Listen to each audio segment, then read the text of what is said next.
Jeddah Saudi আরবের বন্দরনগরী এবং গুরুত্বপূর্ণ শহরগুলির মধ্যে একটি। লোহিত সাগরের তীরে অবস্থিত এই অঞ্চলটি সৃষ্টির শুরু থেকে তো বটেই, গত প্রায় 1500 বছর ধরে সারা বিশ্বের মুসলিমদের কাছে অত্যন্ত গুরুত্বপূর্ণ। মধ্যপ্রাচ্যের অর্থনীতিতেও এ শহরের যথেষ্ট প্রভাব রয়েছে।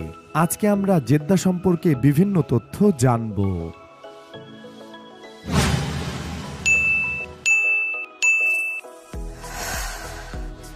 জেদ্দা শহরের গোড়াপত্তনের সময়কাল সঠিকভাবে জানা না গেলেও ইসলামের তৃতীয় খলিফা হজরত উসমান রাদিয়াল্লাহু তাআলা আনহু এর আমল থেকেই এটি আরব ভূখণ্ডের একটি গুরুত্বপূর্ণ অঞ্চল হয়ে ওঠে। 647 সালে মক্কা ও মদিনা শহরের বাহির থেকে যারা হজ করতে আসতেন তাদের জন্য বিশ্রামাগার গড়ে তোলা হয় জেদ্দায়।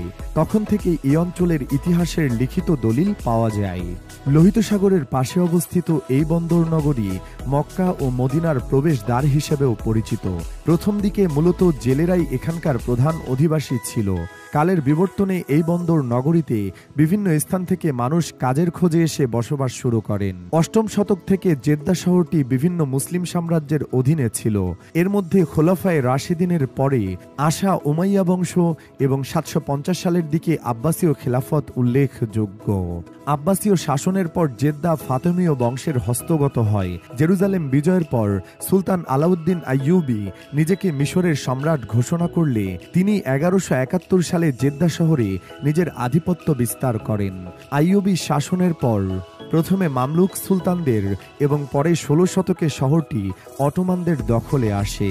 1525 সালে অটোমানরা জেদ্দায় প্রতিরক্ষা ব্যবস্থা জোরদার করে।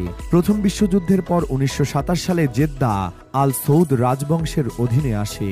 সে সময় মক্কা, মদিনা এবং জেদ্দার গণ্যমান্য ব্যক্তিরা সৌদ রাজবংশের প্রতিষ্ঠাতাকে আরব ভূখণ্ড, হিজাজ এবং নজদের রাজা হিসেবে ঘোষণা করেন।